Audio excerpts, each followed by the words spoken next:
Hello everyone. स्वागत है आप सभी का आपके अपने चैनल गुजर बुक पर। आज के इस सेशन में हम डिस्कस करेंगे DSSB PRT के प्रीवियस ईयर रीजनिंग क्वेश्चंस का। इस क्रम में इसका सेट नंबर 6 आप सभी के सामने है, तो सेशन को शुरू करते हैं। चलते हैं क्वेश्चंस पर। क्वेश्चन नंबर 1 यहाँ पर क्या दिया गया है, देखो इधर एक वर्ड लिखा है GOAL, उसके बाद क्या लिखा है HPBK। अब सेम हमें क्या करना है POST, तो जो इधर लॉजिक लग रहा है वही लॉजिक लगा के इधर क्या आएगा ये हमें बताना है। तो देखते हैं इसको कैसे करेंगे। देखो यहाँ पर क्या क्या लिखा है GOAL। एक मिनट,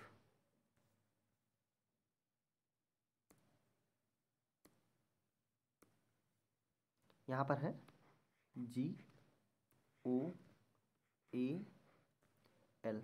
अब देखो उसकी जगह पर लिखा क्या गया है HPBK। तो देखो यहाँ पर G के बाद क्या आता है, H आता है, O के बाद P, A के बाद B, L के बाद, लेकिन L के पहले क्या आता है, यहाँ पर क्या हो गया माइनस का 1 हो गया। बाकी सब जगह क्या हो रहा है +1, यहाँ पर भी +1। अब देखो यहाँ पर क्या लिखा है अगला वर्ड POST। POST। अब देखो P में जब +1 करेंगे तो क्या आ जाएगा, Q आ जाएगा। O में +1 P, और S में +1 करेंगे तो क्या आ जाएगा T। लेकिन जब T में -1 करेंगे तो क्या आ जाएगा S आ जाएगा। ठीक है, तो यहाँ पर क्या आंसर हो जाएगा QPTS। QPTS यानी ऑप्शन नंबर B। चलते हैं अगले क्वेश्चन पर।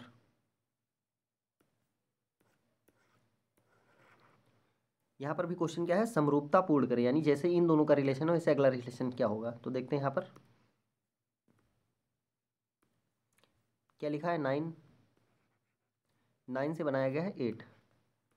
तो देखो यहाँ पर अगर इस 9 को देखें तो ये क्या है 3 का स्क्वायर है, और यहाँ पर अगर इस 8 को देखें तो ये क्या है 2 का क्यूब है। तो अगला नंबर क्या लिखा है 16। 16 किसका स्क्वायर होता है 4 का स्क्वायर। 4 का स्क्वायर, अब 4 से एक कम क्या होगा 3 होगा, और 3 का क्या लिखेंगे क्यूब, क्योंकि यहाँ पर क्या हुआ है 2 का क्यूब हुआ है। तो 3 का क्यूब कितना आ जाएगा 3 3 जा 9, 9 3 जा 27। तो यहाँ पर करेक्ट आंसर क्या हो जाएगा ऑप्शन नंबर 1। चलते हैं अगले क्वेश्चन पर।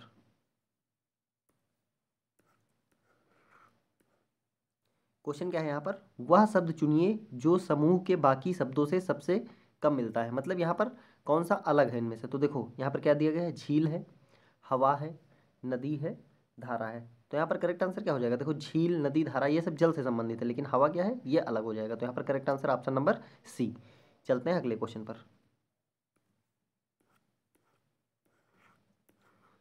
देखो यहाँ पर क्वेश्चन क्या है, वह संख्या ज्ञात करें जो दूसरों से भिन्न है। मतलब यहाँ पर 4 नंबर दिए गए हैं, इसमें से हमें ये बताना कि कौन इसमें से अलग है। 3 मतलब 3 में एक लॉजिक लग रहा होगा। तो देखते हैं यहाँ पर पहला नंबर क्या दिया है 7 5 1। ठीक है, अब देखो यहाँ पर क्या है 7 3 4, थर्ड क्या है 9 8 1, फोर्थ क्या है 8 5 3। अब देखो यहाँ पर अगर हम देखते हैं यहाँ पर 8 लिखा है, 8 5 और 3 का सम होता है। यहाँ पर देखो 9 लिखा है ना, 8 + 1 का सम हो जाएगा। यहाँ पर क्या लिखा है 7, ये 3 + 4 का हो जाएगा। मतलब तीनों में क्या लॉजिक लग रहा है, जो बाद के 2 डिजिट हैं उनका सम करके पहली डिजिट बनाई गई है। तो यहाँ पर देखो ये काम कर रहा है, 5 + 1 कितना होगा 6, लेकिन यहाँ पर कितना लिखा है 7। तो ये क्या हो जाएगा अलग हो जाएगा। तो यहाँ पर करेक्ट आंसर क्या हो जाएगा ऑप्शन नंबर 1 7 51। चलते हैं अगले क्वेश्चन पर। क्वेश्चन क्या है यहाँ पर, एक नंबर्स की श्रृंखला दी गई है 1 6 11 16, और एक क्या है इसमें क्या बताना है 1 6 11 16 101 में पदों की संख्या कितनी है। तो देखते हैं यहाँ पर कैसे करेंगे इसे। देखो सीरीज क्या है हमारी जो चल रही है, 1 है, 6 है, 11 है, 16 है। ये कहाँ तक गई है, यानी इसमें जो लास्ट इसका टर्म है वो कितना है 101। हमें बताना है इसमें टोटल कितने पद हैं। तो देखो यहाँ पर अगर डिफरेंस देखते हैं तो यहाँ पर कितना हुआ है 6 - 1 यानी +5 किया गया है। यहाँ पर भी क्या है +5 किया गया है, और यहाँ पर भी क्या है +5 किया गया है। तो ये क्या है, अगर इनका हम डिफरेंस ले रहे हैं तो यहाँ पर 5 आ रहा है सेम, मतलब 5 5 का डिफरेंस चल रहा है। तो ये क्या बन जाएगी AP बन जाएगी, अर्थमेटिक प्रोग्रेशन। ठीक है, तो यहाँ पर इसको D बोलते हैं जो डिफरेंस होता है। तो यहाँ पर D कितना हो जाएगा 5, और ए मतलब फर्स्ट टर्म, तो ए कितना हो जाएगा 1। ठीक है, एन तो हमें बताना है, और यहाँ से क्या हो जाएगा, एल कितना दिया गया है, एल या टी एन कर लो इसको,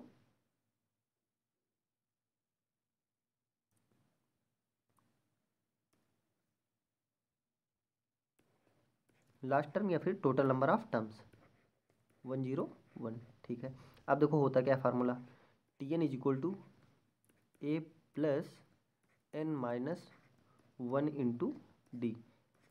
ये एपी सीरीज के nth टर्म का फार्मूला होता है, T N is equal to A plus N minus 1 into D. तो nth टर्म तो हमें पता है कितना है 101, तो टी एन की वैल्यू कितनी हो जाएगी 101। ए की वैल्यू कितनी हो गई 1, एन तो हमें पता नहीं है तो एन माइनस 1, और डी कितना है हमारे पास 5। ठीक है, यहाँ पर ये 1 इधर आके माइनस हो जाएगा तो कितना बचेगा 100। यहाँ पर देख लो इसको, ये इधर बचेगा एन माइनस 1 इंटू 5, और यहाँ पर ये 100 1 माइनस 1 हो जाएगा तो यहाँ पर बचेगा 100। 5 अपॉन में आएगा इसके 100/5, तो ये कितना बचेगा कट के 20, और 20 में +1 आके हो जाएगा तो एन की वैल्यू कितनी आ जाएगी 21। यानी यहाँ पर जो ये हमें श्रेणी दी गई, जो श्रृंखला दी गई है, इसमें टोटल नंबर ऑफ टर्म्स कितना होगा 21, यानी ऑप्शन नंबर बी। चलते हैं अगले क्वेश्चन पर। अब देखो यहाँ पर क्वेश्चन क्या है, ये एक सीरीज दी गई है CDXWGHTS, इसमें बताना है हमें अगला टर्म क्या आएगा, मतलब लुप्त पद ज्ञात करना है। तो देखो कैसे करेंगे, यहाँ पर क्या दिया हुआ है CDXWGH, फिर कहते हैं TS, ये हमें बताना है कि यहाँ पर क्या आएगा। तो देखो यहाँ पर अगर हम देखते हैं तो यहाँ पर C आ रहा है, यहाँ पर G, देखो C से तो इससे तो डायरेक्ट रिलेशन निकल नहीं रहा है।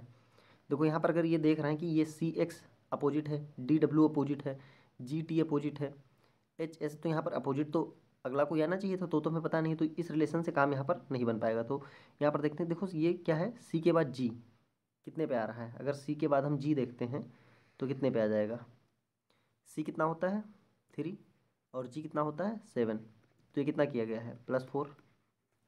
अगर यहाँ पर D की बात करें तो यहाँ से अगर इसका रिलेशन H के साथ देखें तो D का नंबर कितना होता है 4, और H का नंबर कितना होता है 8, तो यहाँ पर भी क्या हो जाएगा +4। ठीक, ये लॉजिक तो यहाँ काम कर गया। अब इसका देखो अल्टरनेट एक छोड़ के ना, तो x के बाद यहाँ पर आया है t।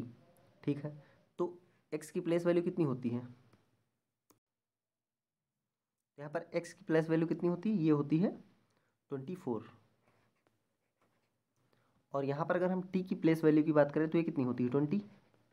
तो देखो अगर x और t में हम लोग रिलेशन निकाल रहे हैं तो ये -4 आ रहा है ना, यहाँ 24 यहाँ 20 है तो ये -4।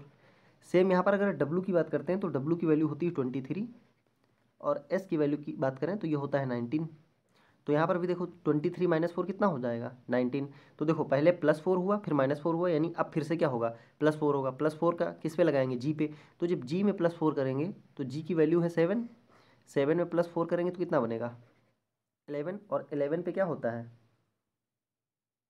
k, क्योंकि j की वैल्यू 10 हो जाएगी तो k 11 पे। ठीक है, उसके बाद देखो h में जब +4 करेंगे तो 8 + 4, जब हमने h पे किया यहाँ पर +4 तो 8 + 4 कितना बन जाएगा 12 बन जाएगा, और 12 किसकी वैल्यू होती है, ये होती है l की। तो यहाँ पर फाइनली आंसर क्या आ जाएगा k और l, k l। यहाँ पर करेक्ट आंसर क्या हो जाएगा ऑप्शन नंबर सी।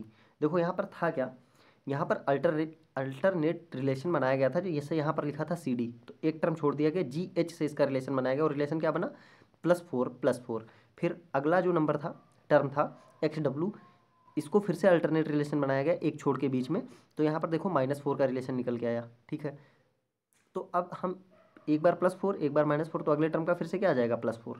चलते हैं अगले क्वेश्चन पर। देखो क्वेश्चन क्या है, एक चित्र में एक व्यक्ति की ओर संकेत करते हुए अंजलि ने कहा, ये मेरे बहन के भाई के पिता के इकलौते पुत्र हैं। वह व्यक्ति अंजलि से किस प्रकार संबंधित है। तो देखो यहाँ पर कैसे करेंगे इसे, व्यक्ति की ओर संकेत करते हुए किसने कहा है अंजलि ने कहा है। ठीक है, तो ये हो गई, मान लेते हैं अंजलि। ठीक है, और इन्होंने एक मैन की तरफ इशारा करके बोला है। ये हो गए वो मैन, ठीक है। ये मेरी बहन के भाई, तो इनकी बहन यानी ए की, अंजलि की सिस्टर, ये हो गई। के भाई, तो यहाँ पर इनका एक क्या हो गया, ब्रदर। ये मान लेते हैं कि ये ब्रदर को बी से लिख दे रहे हैं, ब्रदर। के पिता, इनके पिता, तो इनके पिता ये हो गए। के इकलौते पुत्र हैं। देखो इस व्यक्ति के बारे में बात हो रही है और अंजलि ये बोली है कि मेरी बहन के भाई के पिता के इकलौते पुत्र हैं। तो अगर ये इकलौता पुत्र है तो यही आदमी की बात तो की जा रही है, इसी आदमी के, और यही इकलौता पुत्र है, यानी जो अंजलि का भाई है यही क्या है, ये आदमी है, ठीक है। यानी ये रिलेशन कैसे बन जाएगा, ये अगर यहाँ पर हो गए फादर, ठीक है, और ये हो गया उनका बेटा जिसकी बात की जा रही है यानी एम, ठीक है, और ये सिस्टर और ये अंजलि। तो देखो यहाँ पर अब देखो, अंजलि ने एक व्यक्ति की तरफ इशारा करके बोला कि उनके बहन के भाई के पिता का इकलौता पुत्र, तो यही आदमी हो गया ना। तो यहाँ पर क्या पूछा गया, वह व्यक्ति अंजलि से किस प्रकार संबंधित है। तो अंजलि से किस प्रकार संबंधित है, भाई, क्योंकि व्यक्ति का संबंध पूछा गया है तो ये भाई। अगर अंजलि का संबंध पूछा जाता तो बहन। तो यहाँ पर करेक्ट आंसर क्या हो जाएगा, यहाँ पर इसमें से करेक्ट आंसर कोई नहीं होगा, तो इनमें से कोई नहीं, ऑप्शन नंबर डी। जरूरी नहीं कि इसमें आंसर ढूंढने लग जाओ, ऑप्शन दिया है ना इनमें से कोई नहीं, तो यहाँ पर इनमें से कोई नहीं। चलते हैं अगले क्वेश्चन पर।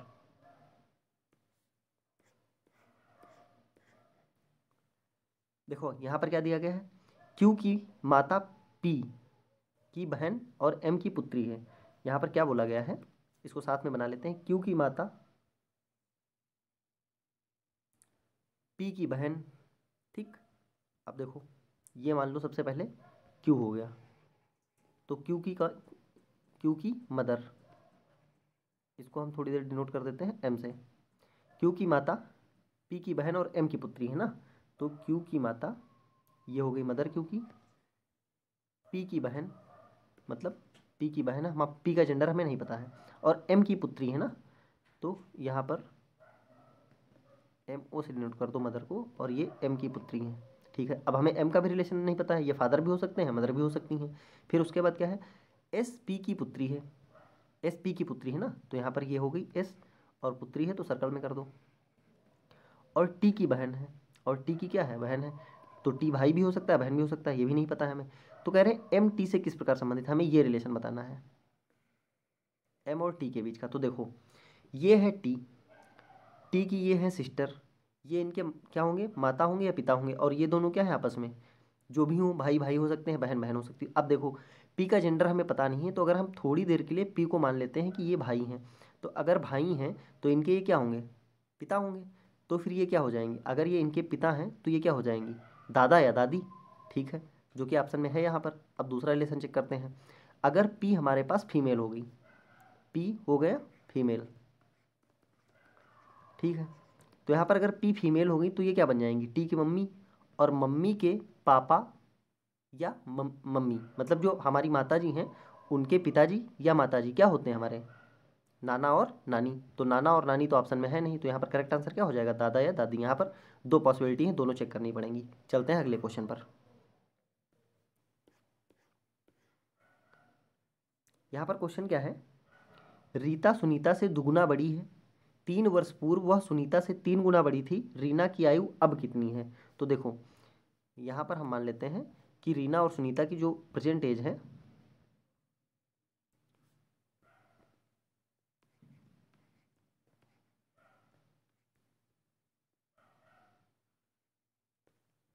रीना की वर्तमान आयु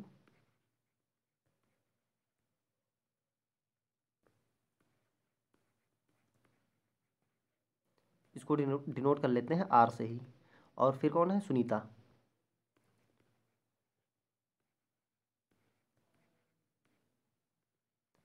इनकी मान लेते हैं वर्तमान आयु एस, एस हो गई, ठीक है। अब देखो बोला क्या गया है, रीना रीना सुनीता से दुगना बड़ी है, तो रीना जो है ये सुनीता से दुगना बड़ी है। अब अगर इनको इक्वल लिखना है तो ये दुगना बड़ी है, तो इसको 2 से मल्टीप्लाई करो तभी तो ये बराबर होंगे। अब देखो फिर क्या कह रहे हैं, 3 वर्ष पूर्व, तो 3 वर्ष पूर्व यानी R-3, 3 साल पहले की बात होगी। इधर s-3 ये हो गया। अब यहाँ पर बोला क्या गया है, वह सुनीता से 3 गुना बड़ी थी। कौन सुनीता से 3 गुना बड़ा था? रीना सुनीता से 3 गुना बड़ी थी। ये 3 गुना बड़ी हैं, तो अगर इसको बराबर लिखना है तो यहाँ पर क्या करना पड़ेगा, 3 से मल्टीप्लाई।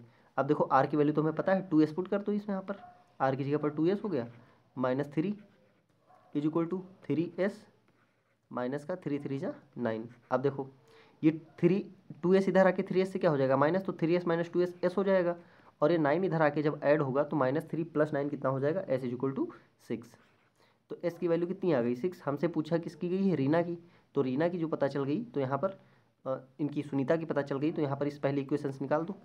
रीना की कितनी हो जाएगी, 2 × 6 यानी कि 12। तो यहाँ पर करेक्ट आंसर क्या हो जाएगा, 12 वर्ष, 12 साल। चलते हैं अगले क्वेश्चन पर। क्वेश्चन क्या है यहाँ पर, एक समूह में 36 गायें हैं, 20 सफ़ेद और 28 भूरी हैं, कितनी गाय दोनों रंगों में हैं? तो देखो यहाँ पर क्या है कि एक समूह है टोटल 36 गायों का, जिसमें से 20 सफ़ेद हैं, 28 भूरी हैं, तो कितनी गाय दोनों रंगों में है, तभी तो 20 और 28 हैं, तो कितनी गाय दोनों रंगों में है। तो यहाँ पर डायरेक्ट मैंने एक तो तरीका ये है कि सफ़ेद और भूरी कितनी है, 20 + 28 मिला के कितनी हो गई हैं, 48। यानी टोटल गाय कितनी होनी चाहिए, 48, लेकिन टोटल कितनी है 36, यानी इन्हीं में जो कॉमन होगा वही तो एक्स्ट्रा हो रहा होगा। तो 48 से 36 माइनस कर दो, 8 से 6 जाएगा, कितना बचेगा यहाँ पर 2, और 4 से 3 जाएगा 1, यानी 12 गाय कैसी हैं, जो कि दोनों में क्या है, दोनों रंगों की हैं। ठीक, तो यहाँ पर डायरेक्ट क्या करते हैं, जो जैसे यहाँ पर क्या हो गया, एक समूह में टोटल गाय कितनी है, टोटल कितना हो गया हमारे पास 36, वाइट कितनी थी 20, और यहाँ पर ब्राउन कितनी थी 28। अब देखो गाय हमारे पास 36 हैं, उसी में से 20 क्या है सफ़ेद हैं, और 28 क्या है भूरी हैं। तो सिंपल सी चीज़ है कि इन्हीं दो में से तो कुछ कॉमन होंगी, जो क्या होंगी, सफ़ेद और भूरी दोनों होंगी। ठीक है, वही एक्स्ट्रा काउंट की जा रही हूँ, तो इन दोनों को ऐड करके 36 माइनस कर दो उसमें से, तो पता चल जाएगा कितनी कॉमन, यानी कितनी 2 बार काउंट की गई है। तो यहाँ पर करेक्ट आंसर क्या हो जाएगा 12। या तो फिर इसको कर सकते हो वेन डायग्राम से। वेन डायग्राम से कैसे करेंगे, देखो क्या हुआ, मान लेते हैं ये 2 सर्कल हो गए हमारे पास, ये हो गई वाइट वाली और ये हो गई ब्राउन वाली। अब देखो हमने मान लिया कि एक्स गाय क्या है, दोनों मतलब दोनों कलर की हैं। ठीक, अब देखो सफ़ेद कितनी है 20 है ना, तो इसमें से एक्स तो ये हो चुकी हैं, गिनी जा चुकी हैं, तो ये कितना बचेगा 20 - एक्स। और ये भूरी कितनी है 28, इसमें से एक्स तो ये गिनी जा चुकी हैं, तो यहाँ पर क्या होगा 28 - एक्स। और ये टोटल गाय कितनी दी गई है 36। ठीक है, तो देखो यहाँ से कितना हो जाएगा 20 - X + X + 28 - X is equal to क्या हो गया 36। एक्स से एक एक्स कैंसिल हो जाएगा, देखो 20 + 28 कितना हो गया 48 - एक्स इज इक्वल टू 36। तो इस x को इधर भेजो, 36 को इधर भेजो, तो x इज इक्वल टू क्या हो जाएगा 48 - 36 कितना आ जाएगा 12 आंसर। ठीक, तो ऐसे भी कर सकते हो। चलते हैं अगले क्वेश्चन पर।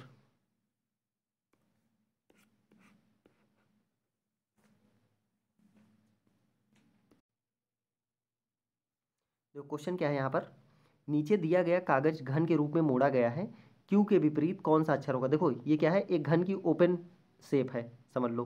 ठीक, जो पासा होता है हमारे पास उसकी ओपन शेप रखी गई है, बस वहाँ पर नंबर्स की जगह पर क्या है लेटर्स लिखे हुए हैं। तो इसमें हमें बताना है कि क्यू के विपरीत कौन सा होगा। तो देखो इसको कैसे करते हैं, जब भी कोई फिगर बनाओ तो इसमें अल्टरनेट लेते हैं। जैसे कि पी का अल्टरनेट क्या होगा, पी का अल्टरनेट क्या हो जाएगा एम हो जाएगा।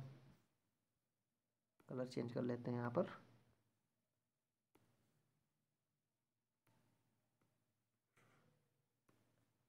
देखो पी का अल्टरनेट क्या हो जाएगा एम। उसके बाद अगर देखें ओ का अल्टरनेट एल, तो जो अल्टरनेट होता है वही अपोजिट होता है, यानी पी का अपोजिट क्या हो गया एम, और ओ का अपोजिट हो गया एल। तो बाकी जो दो बच्चे हैं वो एक दूसरे के अपोजिट हो जाएंगे, तो क्यू का अपोजिट क्या हो जाएगा एन। ठीक है, तो यहाँ पर करेक्ट आंसर क्या हो जाएगा क्यू का अपोजिट एन, यानी ऑप्शन नंबर सी। ठीक, अब देखो यहाँ पर क्या था कि ये रोटेशन हमें देखना है केवल अल्टरनेट, जो अल्टरनेट होगा वही क्या होगा एक दूसरे के अपोजिट। और दो निकल आए, दो पेयर बन गई, तो जो दो फिर बचेंगे वो एक दूसरे के अपोजिट हो जाते हैं। ठीक है, इसलिए यहाँ पर क्यू का अपोजिट क्या हो जाएगा एन। चलते हैं अगले क्वेश्चन पर। यहाँ पर क्वेश्चन क्या दिया गया है, सर्वथा भिन्न छाटिए इन तीनों में से कौन सा अलग है। कोशिका विज्ञान, जीवाश्म विज्ञान, ऋतु जैविकी, कीट विज्ञान। तो यहाँ पर क्या है, कोशिका विज्ञान हो, चाहे जीवाश्म विज्ञान हो, चाहे कीट विज्ञान हो, ये सब क्या है, साइंस की क्या है, शाखाएं हैं, ब्रांचेज हैं। और ऋतु जैविकी ये ज्योग्राफी से संबंधित है। तो यहाँ पर अलग क्या हो जाएगा, यही ऑप्शन अलग हो जाएगा, यानी ऑप्शन नंबर सी क्या हो जाएगा, करेक्ट हो जाएगा। चलते हैं अगले क्वेश्चन पर। अब देखो यहाँ पर फिर से क्या है, कौन सा घन बिना मोड़े हुए घन पर आधारित नहीं है, ये प्रश्नाकृत दी गई है। तो देखो क्या होगा कि मैंने अभी बताया कि जब भी ऐसा फिगर बना हो तो उसमें क्या होता है, अल्टरनेट अपोजिट होते हैं। तो देखो यहाँ पर क्या हो जाएगा,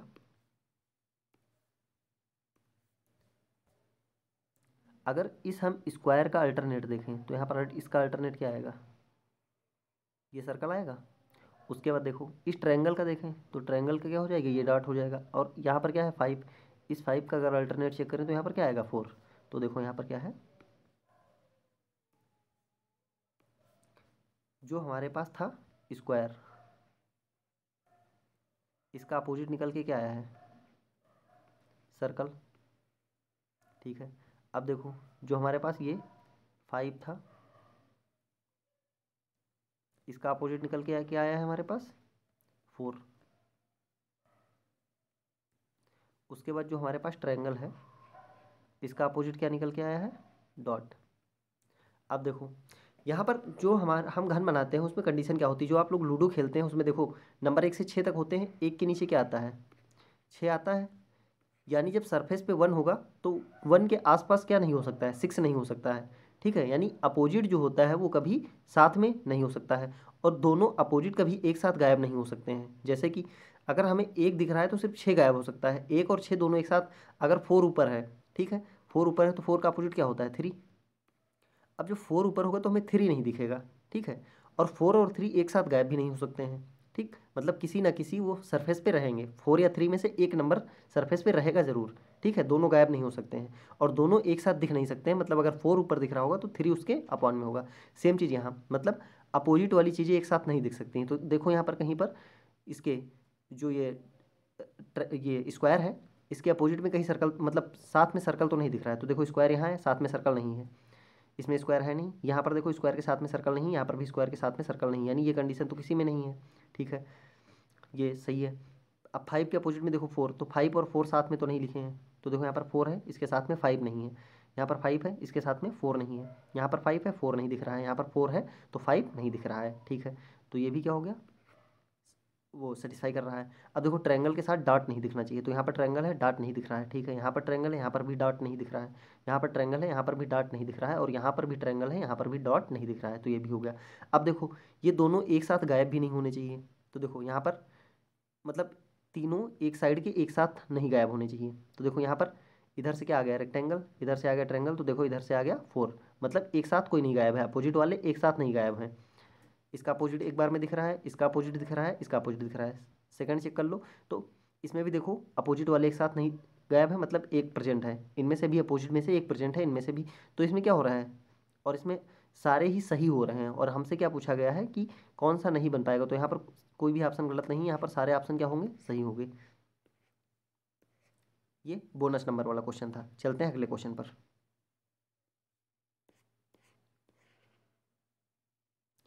क्या है,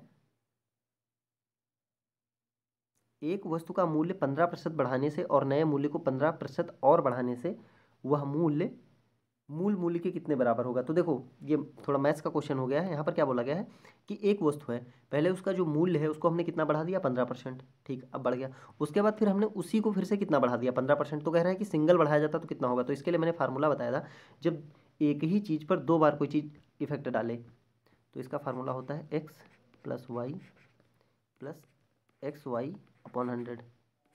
अब देखो एक्स वाई क्या होता है, या तो बढ़ रहा होगा या घट रहा होगा। अगर बढ़ रहा है तो चीज़ें प्लस में रखी जाएंगी, अगर घट रहा होगा तो चीज़ें माइनस में।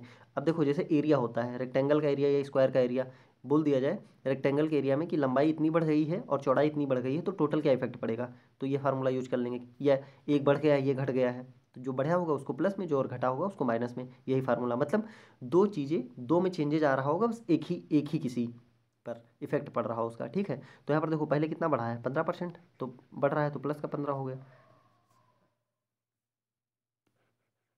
वाई भी फिर से दोबारा कितना भी बढ़ाया गया है, 15 ही बढ़ाया गया है। और एक्स वाई कितना हो जाएगा, 15 इंटू 15 अपॉन में 100। अब देखो यहाँ से कितना हो गया, 15 + 15 कितना आ गया 30। यहाँ से कितना हो जाएगा, 15 का स्क्वायर कितना हो जाता है 225 अपॉन 100। कट मत करो इसको, कैलकुलेशन ईजी रहेगी। इधर कितना हो गया 30 प्लस देखो ये 2 बार डेसिमल लग जाएगा ऊपर 2.25, तो फाइनल आंसर कितना हो जाएगा 32.25।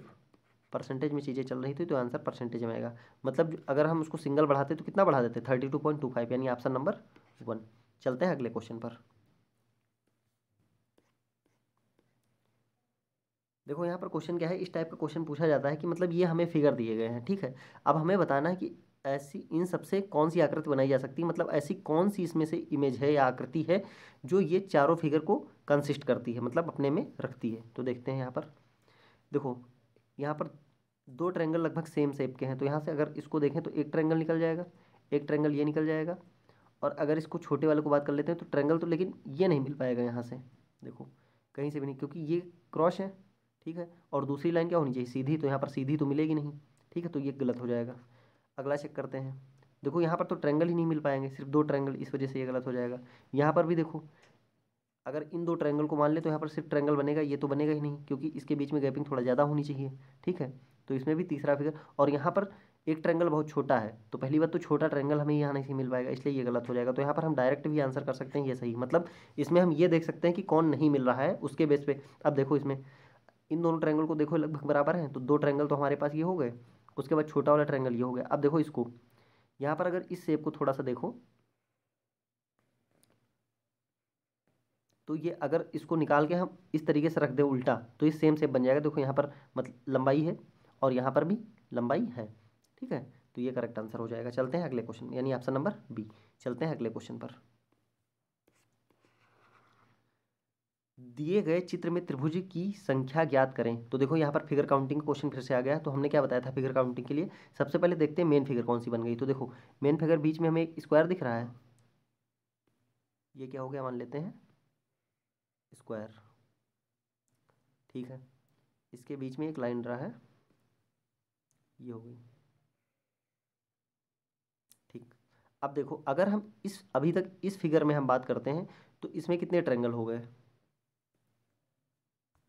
1 और एक ये और एक ये, तो यहाँ से कितने ट्रायंगल मिल गए हमें 2, ठीक है। अब देखो उसके बाद फिर ये तो मेन फिगर बन गया, मेन फिगर के अंदर देखो एक ये लाइन एक ये लाइन, तो पहले एक लाइन खींचो यहाँ से,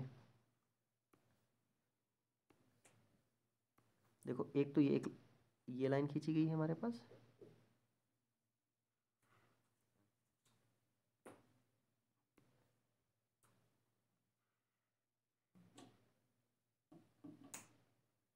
एक ये लाइन कंप्लीट हो गई, ठीक है। उसके बाद देखो एक लाइन ये खींची गई है इधर से, ये मान लेते हैं ऐसे आ गई,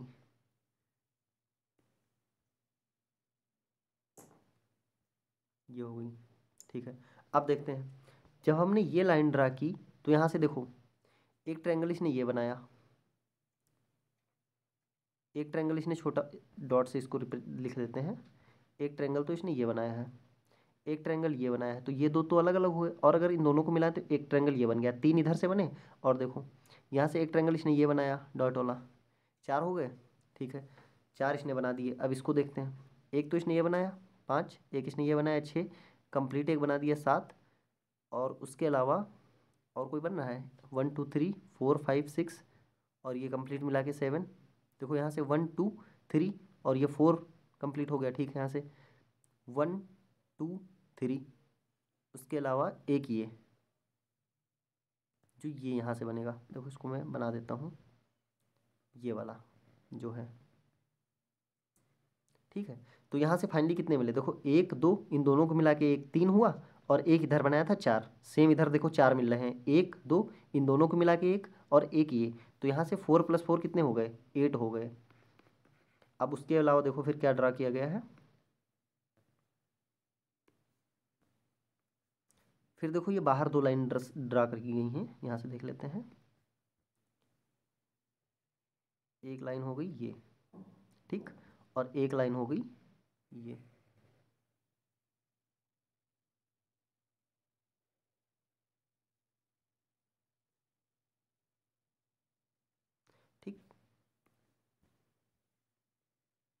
ये कंप्लीट किया। अब देखो इस येलो वाली से देखते हैं, तो एक ट्रायंगल तो इन्होंने सीधे बना दिया बाहर, ठीक है, ये हो गया। और एक ट्रायंगल बना इसके अंदर, दो हो गए। इसने दो ट्रायंगल बना दिए। देखो एक ट्रायंगल तो ये हो गया कंप्लीट इसके साथ मिलके, और एक ट्रायंगल अगर यहाँ से ये हो गया एक ट्रायंगल। और उसके बाद देखो अगर इस लाइन से देखें इस पूरे कंप्लीट को येलो देखते हुए, तो एक ट्रायंगल तो ये बड़ा वाला हो जाएगा सबसे। तो इस वाली येलो लाइन से दो ट्रायंगल बने हमारे पास बड़े वाले। उसके बाद देखो इससे इससे केवल एक सिंगल ट्रायंगल बनेगा, क्यों? इससे एक ये बन गया और एक इधर से बन जाएगा यहाँ से। तो यहाँ से भी दो और यहाँ से भी दो, ठीक है। तो दोनों से मिलके कितना बन जाएगा? 4। 8 + 2 + 4 कितना आ जाएगा? 14। तो यहाँ पर करेक्ट आंसर क्या हो जाएगा? Option number D. अब देखो जब मैक्सिमम आंसर आ गया तो उसके बाद हमें चेक करने की ज़रूरत ही नहीं है। अब यहाँ पर मैक्सिमम आंसर कितना आ गया है? 14। तो इसके बाद तो कोई बड़ा ऑप्शन ही नहीं, तो ये फिर करेक्ट होगा ही होगा, ठीक है। तो यहाँ पर सबसे पहले वही करते हैं कि हम लोग बेसिक फिगर देखते हैं, उसके बाद जो एक्स्ट्रा लाइन ऐड होती जाती हैं उनसे देखते जाते हैं और कितने बनते जाते हैं उनको साथ में काउंट कर लेते हैं। इससे क्या होती, गलती नहीं होती। या तो फिर दूसरा तरीका इसको करने का क्या होता है कि आप सबसे पहले इनमें जितने भी इसमें बन रहे हैं उन सब पे नंबर दे दें। जैसे यहाँ से नंबरिंग शुरू करें तो ये 1 हो गया, ये 2 हो गया, ये 3 हो गया, ये 4 हो गया, ये 5 हो गया, ये 6 हो गया, ये 7 हो गया, ये 8 हो गया। फिर इसमें कैसे करते हैं कि पहले देख लेते हैं कि सिंगल नंबर से कितने ट्रायंगल बनने हैं। तो देखो एक बन जाएगा, दो तो नहीं बनना है, 3 बन जाएगा, 4 बन जाएगा, 5 बन जाएगा, 6 बन जाएगा, 7 बन जाएगा और 8 भी बन जाएगा। तो सिंगल नंबर से कितने बन जाते? 8 बन जाते। फिर देखो डबल नंबर मतलब दो को मिला के, तो अगर एक और दो को मिलाएं तो एक ट्रायंगल बन जाएगा, ठीक है। दो तीन को मिलाने से बनेगा? नहीं बनेगा। दो तीन को मिलाने से, तीन चार को मिलाने से, तीन चार को भी नहीं मिलाने से, चार पाँच को नहीं, तीन चार से नहीं बना, लेकिन तीन पाँच से बन जाएगा। देखो एक ट्रायंगल तीन पाँच से बन जाएगा, ठीक है। उसके बाद पाँच छः से, पाँच छः से एक बन जाएगा, दो यहाँ से बने। और 7 8 से नहीं बनेगा, 7 1 से बन जाएगा, तो तीन यहाँ से निकल आएंगे।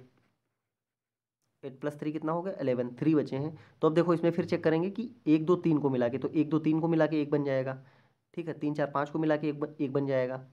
और यहाँ पर इधर से देखते हैं अगर, तो यहाँ पर अगर 2 6 और 5 को मिला दें तो एक ये बन जाएगा, ठीक। तो यहाँ से भी कितने हो जाएंगे इस तरीके से? 3। तो यहाँ से फाइनल कितना आ जाएगा? 8 + 3 11, 11 + 3 कितना हो जाएगा? 14। तो यहाँ पर ऐसे भी इसको आपको अलग अलग लिखना पड़ेगा, या तो ऐसे काउंट कर लो या फिर नंबर नंबर डाल के। चलते हैं अगले क्वेश्चन पर।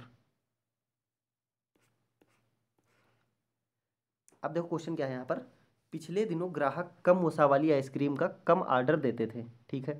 पर आजकल बढ़ती स्वास्थ्य जागरूकता ने कम वसा वाली आइसक्रीम को आइसक्रीम स्टोर के मालिक के लिए एक लाभदायक वस्तु बना दिया है। मतलब क्या है कि मान लो कहीं पर आइसक्रीम बिक रही थी, ठीक है।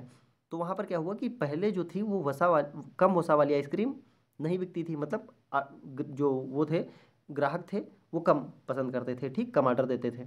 फिर क्या हुआ कि जो लोग अपने स्वास्थ्य का ध्यान देते हुए क्या किया कि उन्होंने उसको एक लाभदायक वस्तु बना दिया। मतलब अब जो जिसमें कम वसा होती थी वही आइसक्रीम ज़्यादा बिकने लगी। तो यह अनुच्छेद को सर्वाधिक बल देता है। तो इनके आधार पर हमें बताना है कौन सा सही होगा। कम वसा वाली आइसक्रीम अन्य कम वसा वाले भोजन की अपेक्षा अधिक आय देता है। तो ऐसा तो नहीं, अगर अधिक आय देता होता तो वो पहले ही ना मंगा लेते। तो यहाँ पर ये क्या हो जाएगा? गलत हो जाएगा। फिर क्या है? आइसक्रीम स्टोर के मालिकों के लिए केवल कम वसा वाली आइसक्रीम रखना बेहतर है, ठीक है। तो यहाँ पर अभी हम नहीं कह सकते हैं कि ये बेहतर है या नहीं है। कम वसा वाली आइसक्रीम अन्य आइसक्रीम की अपेक्षा अधिक लोकप्रिय है, ठीक है। इसको भी देखते हैं। आइसक्रीम स्टोर के मालिक को अब ऐसा नहीं लगता है कि कम वसा वाली आइसक्रीम अलोकप्रिय वस्तु है। तो इससे ये तो है ही नहीं, अगर अलोकप्रिय होती तो फिर उनको अब वो क्यों रखने लगते हैं। अब देखो बी देखो, आइसक्रीम स्टोर के मालिकों के लिए केवल कम वसा वाली आइसक्रीम रखना बेहतर है। तो रखना बेहतर होता अगर उसको उनके लिए तो पहले से ही उसको रखते, ठीक है। सी क्या है? कम वसा वाली आइसक्रीम अन्य आइसक्रीम की अपेक्षा अधिक लोकप्रिय है। तो मार्केट में क्या बिकेगा? जो अधिक लोकप्रिय होगा। तो यहाँ पर ये सही होगा, क्योंकि अगर वो बेहतर होता तो पहले ही रखते उसको। तो ये भी गलत हो जाएगा। तो यहाँ पर करेक्ट आंसर क्या हो जाएगा? ऑप्शन नंबर सी, क्योंकि ये लोकप्रिय है इसलिए इसकी डिमांड ज़्यादा है, ये ज़्यादा बिकेगी। चलते हैं अगले क्वेश्चन पर। अब देखो यहाँ पर क्या है? इंस्टीट्यूट दिया है वर्ड INSTITUTE। इसकी क्या बतानी है? Mirror image. तो देखो आई हो गया ये NSTITUTE,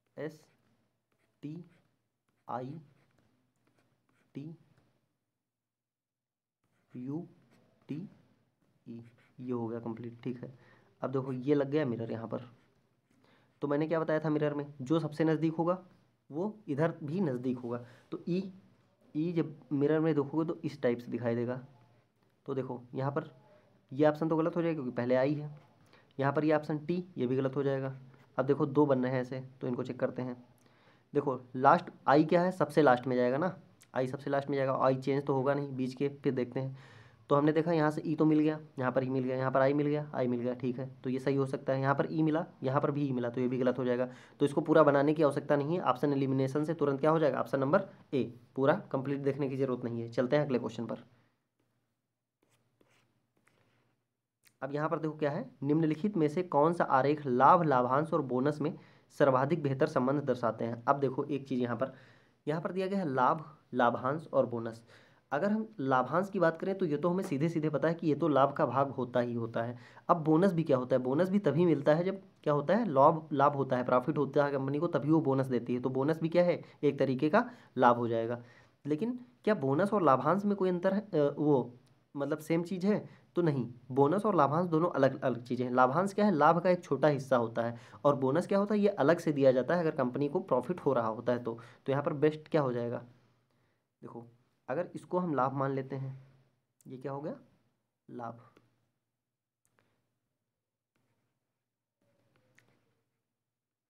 तो हमें ये तो पता है लाभांश कंप्लीट लाभ का क्या होता है, एक हिस्सा है, ठीक है, ये लाभ का एक हिस्सा हो गया, ये लाभांश हो गया। अब देखो उसके बाद बचा बोनस, तो बोनस लाभांश का हिस्सा है नहीं, यानी इसमें तो आएगा नहीं, और ये इसका थोड़ा हिस्सा भी नहीं होगा, होता तो वो भी पूरा लाभ ही है, तो ये भी क्या हो जाएगा, ये हो जाएगा बोनस। ठीक है, मतलब ये हो गया आपका लाभांश, एल से नोट कर लेते हैं, और बोनस को बी से। तो यहाँ पर कौन सा सही हो जाएगा, ऑप्शन नंबर सी। चलते हैं अगले क्वेश्चन पर। क्वेश्चन क्या है, A P R x S और जेड एक पंक्ति में बैठे हैं। कितने लोग हैं, 1 2 3 4 5 6, 6 लोग क्या हैं, ये एक एक पंक्ति में बैठे हैं।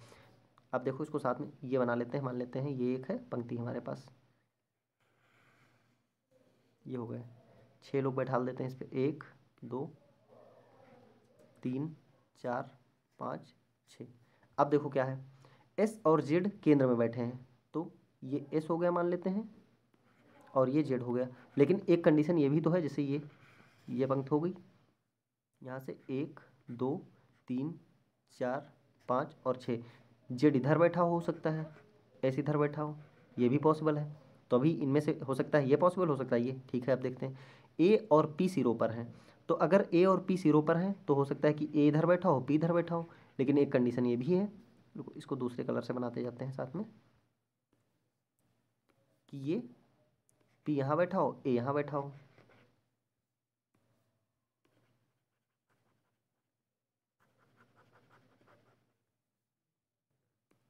ये हो गया जेड, ये हो गया एस, ठीक है। अब देखो क्या है, आर ए के बाएं है, आर क्या, आर क्या है, ए के बाएं है, ठीक है, बाएं मतलब लेफ्ट है, तो आर ए के बाएं होगा। तो देखो आर कहाँ पे है, अब ये आर तो कहीं पर आ नहीं रहा है। अगर हम ये देखें कि आर को यहाँ पर बैठा देते हैं, ए किनारे पर बैठा है, और आर ए के बाएं है यानी लेफ्ट है, तो ए के लेफ्ट तो इधर कोई पोजीशन ही नहीं है ना, लेफ्ट इधर कोई पोजीशन ही नहीं है जहाँ पर हम क्या बैठा दें, आर को। तो ये क्या हो जाएगा, गलत हो जाएगा। आर ए के बाएं है, तो यहाँ पर देखो ए के लेफ्ट में एक पोजीशन छूटी है, तो यहाँ पर क्या हो जाएगा, ये पोजीशन हो जाएगी आर की। तो ये फिगर क्या हो जाएगा, गलत हो जाएगा, यही सही बनेगा। अब बचा कौन, ए हो गया, यहाँ से पी हो गया, आर हो गया, एक्स बचा है, तो एक ही पोजीशन खाली बची है, तो यानी एक्स यहाँ पर बैठा होगा। अब देखो पूछा क्या गया है, पी के ठीक दाएं, पी कहाँ पे है, ये हो गया पी, और इसके ठीक दाएं कौन बैठा है, तो यहाँ पर आंसर क्या हो जाएगा, एक्स, यानी ऑप्शन नंबर बी, ये हो जाएगा करेक्ट आंसर। ठीक है, अब देखो यहाँ पर 2 पॉसिबिलिटी बन रही थी, तो हमने उन दोनों को लेके चला स्टार्टिंग से, फिर एक पॉसिबिलिटी कहीं ना कहीं पर आके अपने आप कैंसिल हो जाएगी, ठीक है। वो क्योंकि यहाँ पर क्या बोला गया था, आर ए के बाएं है, अगर इस फिगर से हम देखें तो ए के बाएं कोई प्लेस ही नहीं है जहाँ पर हम किसको बैठा दें, आर को बैठा दें। अब यहाँ पर देखते हैं, तो यहाँ पर देखो ए के बाद ये प्लेस था हमारे पास जहाँ पर हमने आर को बैठाला। उसके बाद 5 लोग जब बैठ गए हैं तो 6 लोग थे, तो एक ही व्यक्ति बचा है और एक ही पोजीशन बची है, तो वो कन्फर्म होता है कि वो वहीं पर बैठेगा। तो ये क्या हो गया, इसका आंसर क्या हो गया, एक्स, यानी कि ऑप्शन नंबर बी। तो ये था आज के सेशन का लास्ट क्वेश्चन। उम्मीद करते हैं कि सेशन आपको अच्छा लगा होगा। अगर सेशन अच्छा लगा तो वीडियो को लाइक करें, कमेंट करें और ज़्यादा से ज़्यादा शेयर करें। अपकमिंग वीडियोज़ के लिए चैनल को सब्सक्राइब करना ना भूलें, और इसकी पीडीएफ के लिए टेलीग्राम चैनल की लिंक वीडियो के डिस्क्रिप्शन में दी गई है, आप वहाँ से पीडीएफ डाउनलोड कर सकते हैं। धन्यवाद।